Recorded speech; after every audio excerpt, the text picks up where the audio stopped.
주님께서 여러분과 함께 사제의 영과 함께 루카가 전한 거룩한 복음입니다. 영광 받으소서. 예수님께서 어떤 곳에서 기도하고 계셨다. 그분께서 기도를 마치시자 제자들 가운데 어떤 사람이 주님, 요한이 자기 제자들에게 가르쳐 준 것처럼 저희에게도 기도하는 것을 가르쳐 주십시오 하고 말하였다. 예수님께서 그들에게 이르셨다. 너희는 기도할 때 이렇게 하여라. 아버지, 아버지의 이름을 거룩히 드러내시며 아버지의 나라가 오게 하소서. 날마다 저희에게 일용할 양식을 주시고 저희에게 잘못한 모든 일을 저희도 용서하오니 저희의 죄를 용서하시고 저희를 유혹에 빠지지 않게 하소서. 예수님께서 다시 그들에게 이르셨다.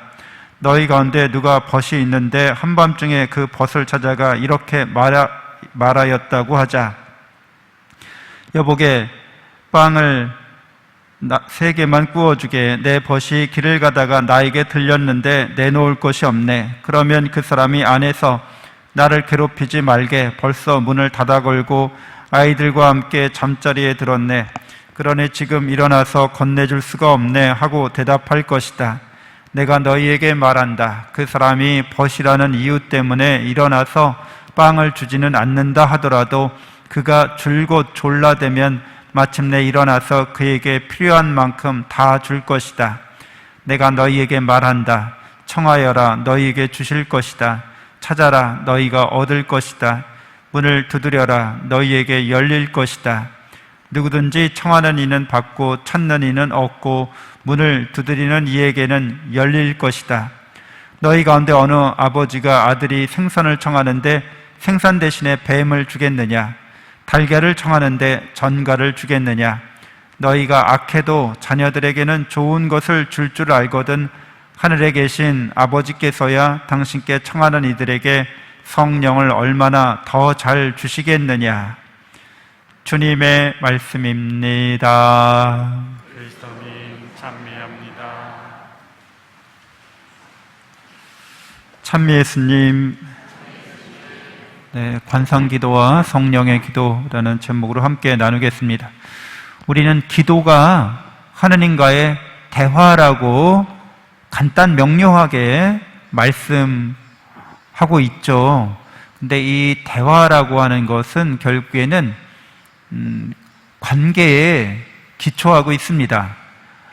깊은 대화, 친밀한 대화는 깊은 관계, 친밀한 관계에서 가능한 거죠.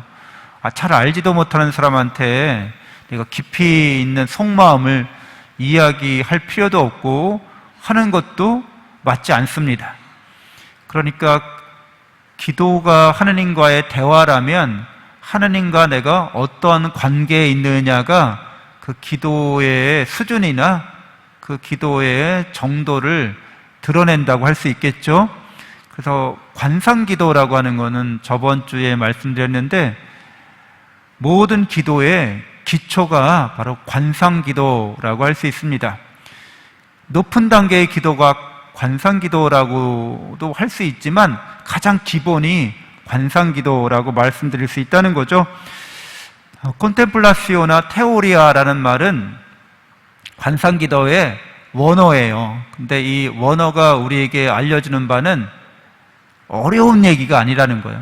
아주 쉽고 아주 간단한 일입니다. 이 이야기들, 이 단어가 뜻하는 바는 하느님과 늘 함께 있다. 이게 관상기도라는 거예요.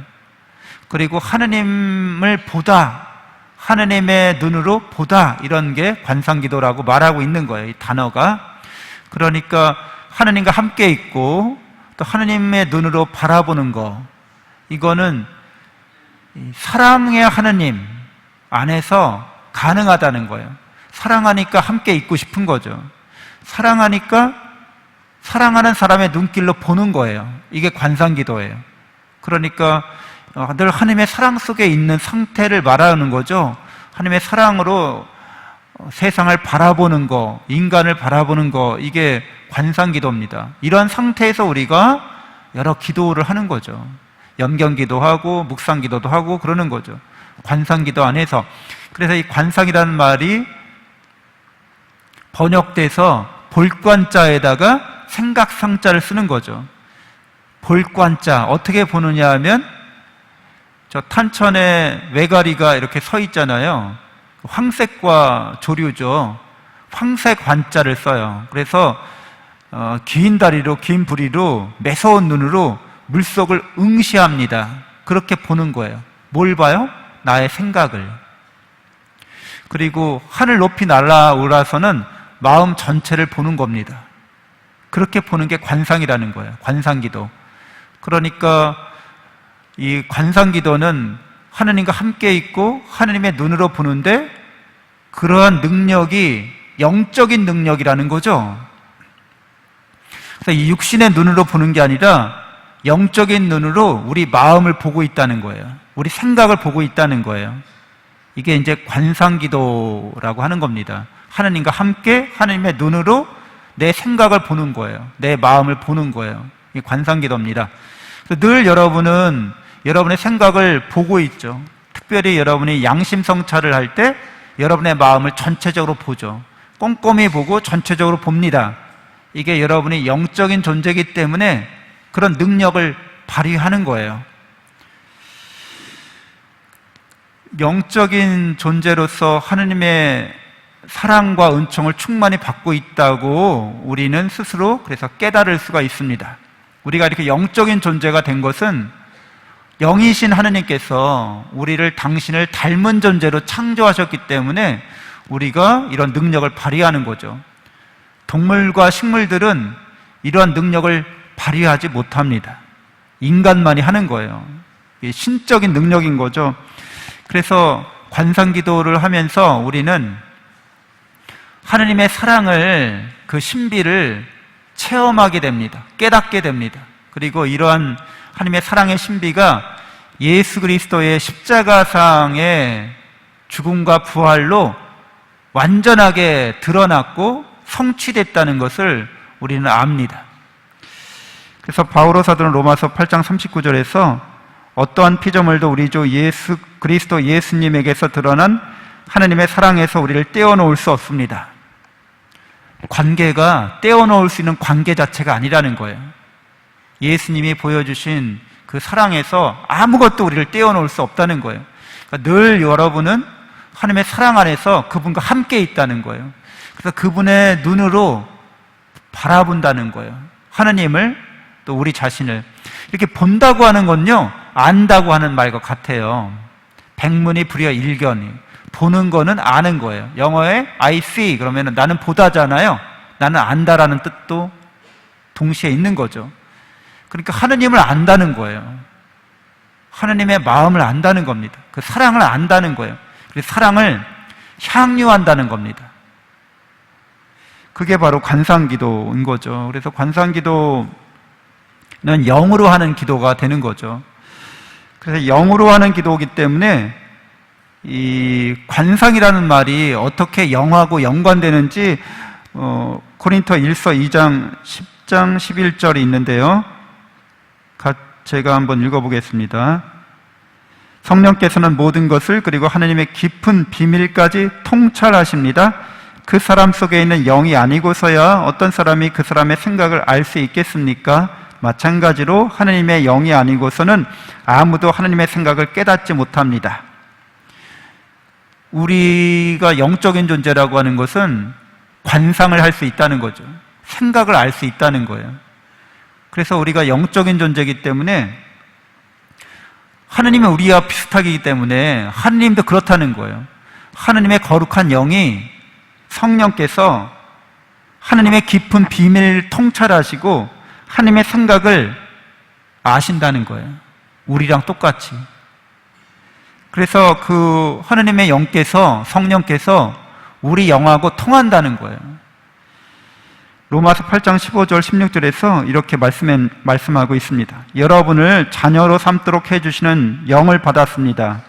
이 성령의 힘으로 우리가 아빠, 아버지 하고 하느님을 부른다는 거죠. 그리고 이 성령께서 몸소 우리가 하느님의 자녀임을 우리 영에게 증언해 주십니다.